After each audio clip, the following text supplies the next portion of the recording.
काय तर म्हणे महाराष्ट्र नवनिर्माण सेना म्हणे आंदोलन अर्धवट सोडते. मला एक आंदोलन दाखवायचं.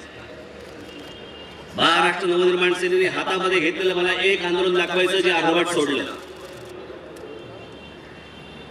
मराठी पाट्यांचं आंदोलन घेतलं, महाराष्ट्रभर मराठी पाट्या लागल्या दुकानांवरती. जे इतरांना इतक्या वर्षात काही जमलं ते आपण करून दाखवले एका आठवड्यात.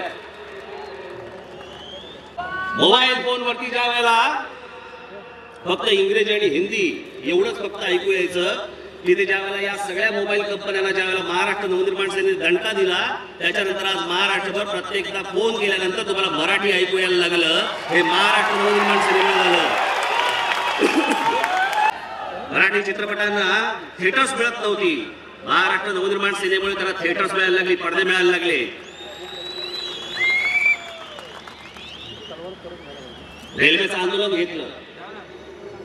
या रेल्वेच्या आंदोलनामध्ये पहिल्यांदा केंद्र सरकारला त्यावेळेला ममता बॅनर्जी रेल्वे मंत्री असताना त्यांना सांगावं लागलं की नाही, राज्यांमध्ये तिथल्या पहिल्यांदा 50% स्थानिकांना रेल्वेमध्ये नोकऱ्या मिळाल्या पाहिजे आणि तिथल्या परीक्षा ह्या स्थानिक भाषेमध्ये झाल्या पाहिजे.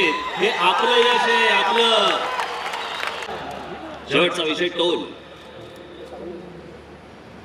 महाराष्ट्र नवनिर्माण सेनेने जर टोलचा आंदोलनाचा मुद्दा घेतला नसता, आज महाराष्ट्रामध्ये अधिकृत 65 टोल नाके आज बंद झाले. ते केवळ फक्त महाराष्ट्र नवनिर्माण सेनेच्या आंदोलनामुळे झाले.